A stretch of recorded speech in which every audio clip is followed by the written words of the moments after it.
Hey everyone, Matt here on another edition of Ask Ron. Ron, how are you doing today? Man, I'm good. All right, that's what I like to hear.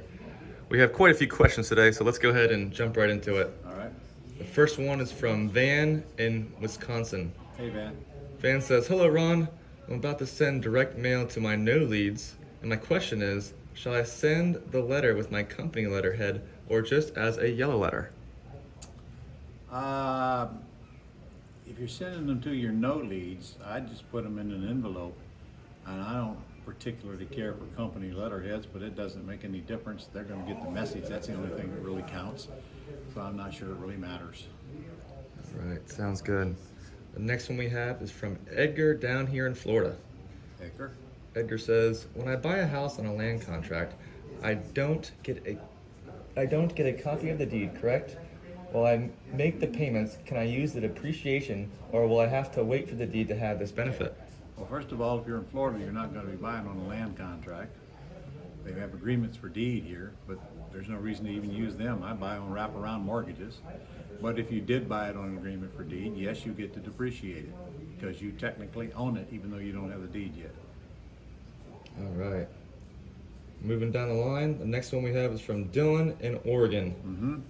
Dylan says, "What happens when my loan comes due for a pretty house with terms and my tenant buyer hasn't exercised the option to buy yet?" Well, we're assuming that your tenant buyer's option expired before your loan comes due to your seller. Please make sure that happens. So if your seller wants to get nasty, then your tenant buyer is just going to have to move. It's just that simple. Your seller is probably going to just extend it anyway. But then you'll have to make a decision what to do with the tenant buyer if they haven't bought it yet. But if the tenant buyer's option has expired, they're out of luck. That's it. They're going to forfeit their deposit if the worst case comes. There's always a way to work it out, though. I can tell you that. The seller doesn't want to get in the middle of that mess anyway. That is for sure. All right. The next few we have are from Gary. Gary's first question is, "For deals on properties that are over an hour away, I have negotiated deals in the past and have secured the oral agreement, sent the contract with the $10 earnest money via FedEx to the seller, and had them send me pictures of the home. I will have the boots on the ground to put a lockbox and take pictures soon. Is there any other advice you have on doing remote deals like this one?" No, I think you got it pretty much nailed. Get the pictures of the house, send the agreements. I've done it myself, did it just recently. Never went to the house because I didn't feel like driving the hour. It was an hour away. I just made up my mind, send me some pictures, I'm happy with that. See, you can do that when you don't have risk. That's right. hard for most people to understand. All right. Gary's next question is, "I have taken the Quick Start Real Estate School. How do I get the video on contracts?" It's up there. What is it? You should be able to answer that. LeGrand.com.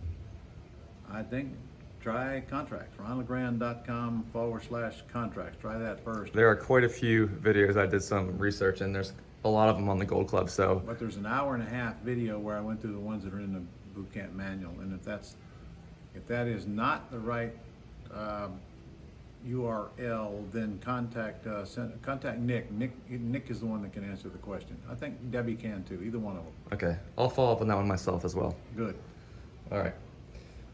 Gary's next question: "Is there anything I need to prepare for in the event I have to evict a tenant buyer for non-payment? And how often does that happen in this bad economy?"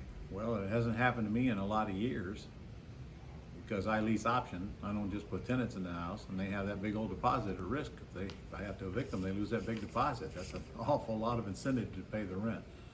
I think it's pretty much over where COVID's going to stop you from evicting them.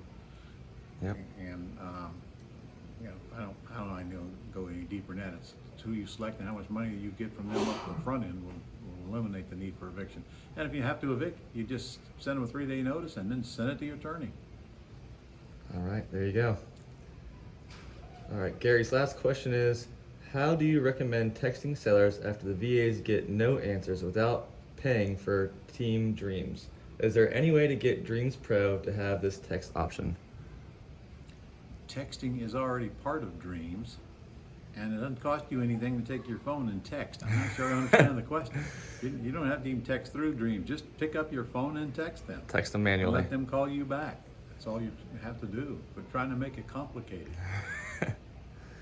All right. And then the next set of questions we have are from Michelle in Washington. Michelle's first question is, all I'm hearing from my broker is I can't engage in these kinds of transactions, pretty house transactions, because it is against my broker agreement, the MLS, and the state real estate licensing laws. My broker agreement literally says agents can't engage in wholesaling. It also says agents must put their homes they purchase personally in the name of their company name, and agents must also run all sales personally through the brokerage, even if a commission is not paid. Okay, this is the agreement with your broker. I have no idea what kind of agreement you made with your broker. If that's the case, you gotta live with the agreement or go get another broker, because those are unreasonable requirements in my opinion. Or some broker trying to tell me what name I'm gonna take title means goodbye broker right off the bat.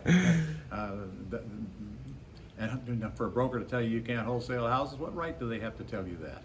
Come on, get rid of the broker, go get another one. No, I agree. All right. Her next question is, besides calling FSBOs, running ads, sending yellow letters, and having a website, how do I crank up the buying machine? Well, I have a whole 3-day course on that, by the way, called How to Find Motivated Sellers in Any Market. And it literally is loaded with the answers to your questions. There's 27 different ways to find sellers on there. Some of them are free and some of them aren't. Might want to contact my office and get that. I think you can get it right now for $497. It's a $1,500 product. It's literally 3 full days. And I had 5 or 6 real professionals come in and tell us what the best things that they do, as well as a bunch of stuff that we put in there as well. And that includes social media. Social media is huge now, because you got to get your handle around social media, because a lot of the business comes from there. Places like Facebook Marketplace, for example, is big, and there's a ton of other sites that my people are using. And part of that program was Lynette Wolf going on there, and she's got a whole list of social media sites that they use as well. And you know, free is always good, but the answer is what works for you and what kind of money do you want to invest in it, if any. So I don't know how better to answer that than that. Just spend a little bit of money and get that whole 3-day course, and I promise you, you'll have way more in there than you can do. Yep. Learn everything you need. All right. Michelle has 2 more questions left. Mm-hmm. Her next one is, if the best way to utilize a VA service is to have them making the pre-screening calls, where do they get the leads? And how do I start a campaign to supply leads to my VA? Okay. Well, they get the leads through your Gold Club daily feed, for one thing.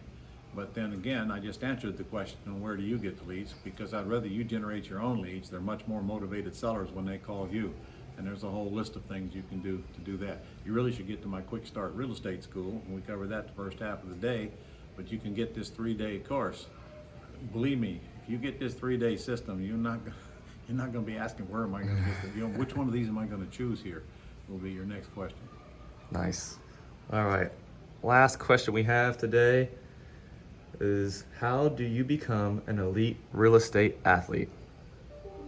Well, you first of all start getting trained, and then you implement along the way, which is what we're so good at. We don't just train you, we help you implement, provide all of the tools you need and the outsourcing and so forth, and you take it step by step. But you're never going to get to be the elite until you start doing. You can sit in the class till your ears bleed, not going to make any money. So you first get some training. Get to my Quick Start School. Before you even get there, you'll be implementing. We provide mentors for you if you want them, and they force you to implement. And that's the fastest and the best way to get started. Get trained in Quick Start. Get a mentor, preferably before you even get there. Join the Gold Club. You're already getting leads. Do a few things to generate more leads, and then just do what I ask you to do step by step when you come see me. I still train the thing. I still teach the thing step by step by myself. I mean, I'm there the whole time. So the next one's going to be, what month are we in? July. And then we're going to do a live one in Vegas the last week of August. You actually can go to both of them for the price of one. So get in the July virtual, and then come see me in Vegas, for crying out loud. What happens in Vegas does not stay in Vegas. All right. I think that's all we have for today. Okay. Well, I'm sitting here in my commercial mastermind group, taking a time out of my lunch break to film this for you guys. So I hope you got something good out of it. go and get something going. I'll see you next week.